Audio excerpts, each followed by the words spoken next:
नमस्कार, मैं doctor Manohar Suryavanshi, ENT head and neck surgeon, medical hospital Pune. गले में दर्द होना जिसे फेरिंजाइटिस भी बोलते हैं, तो उसके क्या कॉजेस हो सकते हैं? गले में दर्द जो इन्फेक्शन की वजह से भी हो सकता है। इन्फेक्शन में अलग अलग टाइप्स रहते हैं। यूजुअली जो मोस्ट कॉमनली होते हैं वो viruses, then bacteria. Viruses, environmental exposure, जैसे कि अभी मानसून का सीजन है, तो मानसून में बारिश की वजह से वायरल एंड बैक्टीरियल इन्फेक्शन की संभावना बहुत ही ज्यादा रहती है। जो वायरसेस जो अपने नाक के और गले के अंदर पहले से है होते हैं, बैक्टीरिया होते हैं, वो हम मौसम के बदलाव की वजह से और दूसरा ठंडा खाना पीना, जर्नी करना, उसकी वजह से हमें डिफरेंट रीजन में डिफरेंट वायरसेस एंड बैक्टीरिया का सामना करना पड़ता है और वो एक्टिवेट होते हैं और लोकल इम्यूनिटी सप्रेस कर देते हैं। आईजीए मेडिएटेड लोकल इम्यूनिटी रहती है, वो सप्रेस होने के बाद फिर बैक्टीरिया एड ऑन हो जाते हैं, उसे बोलते हैं सुपर इन्फेक्शन।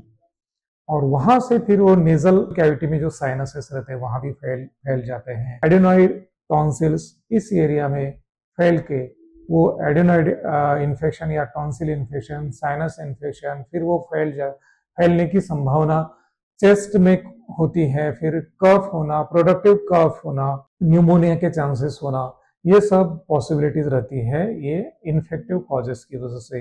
अगर खांसी में स्पुटम आता है, बलगम आता है और उसका कलर ग्रीनिश या येलोइश हो जाता है, तो इन्फेक्शन, ये बैक्टीरियल इन्फेक्शन होने की संभावना जरा ज्यादा रहती है। तो ऐसे केसेस में हमें थोड़ा सा निग्लेक्ट करके नहीं रहना चाहिए। आप जरूर होम रेमेडी ट्राई कर सकते हैं, लेकिन जब होम रेमेडी 2 दिन में आप देख सकते हैं, अगर वो संभावना कम होती है इन्फेक्शन जाने की, तो तुरंत आप ईएनटी डॉक्टर का सलाह लेना चाहिए।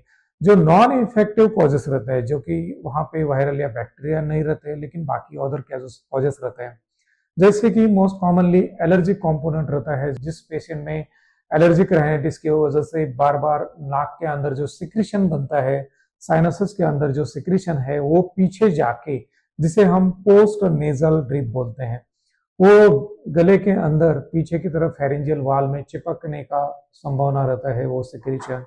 और जो चिपक के जो ग्लैंड्स रहती है वो सिक्रीशन थोड़ा गाढ़ा बनाती है, स्टिकी बनाती है, उसकी वजह से भी इन्फेक्शन के चांसेस रहते हैं। गाढ़ा सिक्रीशन पोस्ट नेजल ड्रिप की वजह से रहता है। दूसरा है स्मोकर्स में इरिटेशन फैक्टर्स रहते हैं। ये स्मोकिंग करना, टोबैको प्रोडक्ट्स लेना, अल्कोहल जो बर्फ आइस डाल के वगैरह लेते हैं, उसकी वजह से क्रॉनिक इरिटेशन फैक्टर रहता है। और उसकी वजह से जो सलाइवरी ग्लैंड्स रहती है, जो स्मॉल माइनर सलाइवरी ग्लैंड्स जिसे बोलते हैं, वो इन्फ्लामेशन की वजह से स्टिकी सब्सटेंस बना देती है, स्टिकी सलाइवरी सिक्रीशन आता है और वो चिपक के बैठता है। फिर पेशेंट को लगता है कि समथिंग इज ब्लॉकिंग समथिंग, वहां पे कुछ तो अटक के बैठा है, ऐसा लगता है। That is actually sticky secretion, जो कि इरिटेशन फैक्टर की वजह से रहता है। दूसरा इरिटेशन फैक्टर ये रहता है एसिड रिफ्लक्स। अगर इसोफेजियल वाल, जो अनाज की नलिका की वाल, अनाज के स्टमक मतलब जो जठर बोलते हैं, वो उसमें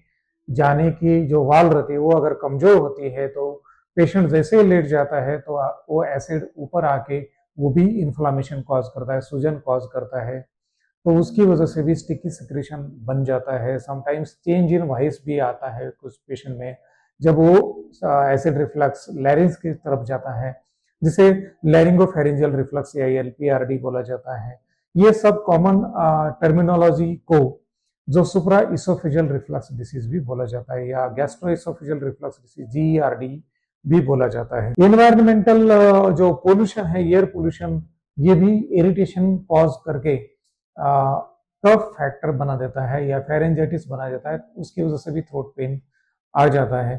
थ्रोट पेन के रेयर कॉजेस जो रहते हैं वो है कैंसर का होना, थ्रोट कैंसर, नेजल कैंसर या लैरिंजियल कैंसर, या अनाज के नलिका का ऊपर का कैंसर, जिसमें पेशेंट को चेंज इन वॉइस हो सकता है, या गले के आसपास गठान का हो जाना।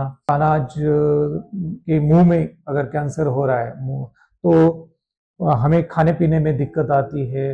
अल्सर हो रहा है लेकिन वो दुरुस्त नहीं होता, ऐसे कंडीशन में पेशेंट को हर एक जो अनाज का हम नेवला लेते हैं उसके साथ पानी पीने की जरूरत होती है। अनाज बिल्कुल नीचे नहीं जा रहा है, हाँ, खाने पीने में दिक्कत आ रही है, तो ऐसे केस में बिल्कुल निग्लेक्ट नहीं करना चाहिए। आपको ENT head and neck surgeon सलाह लेके उसका डायग्नोसिस प्रॉपर होना, इन्वेस्टिगेशन जो भी है, एंडोस्कोपी हो गया वो करके, या जरूरत पड़ती है तो बायोप्सी भी लेना चाहिए। ऐसे केसेस में निग्लेक्ट नहीं करना चाहिए, डॉक्टर से सलाह लेके तुरंत इलाज करना चाहिए। Thank you.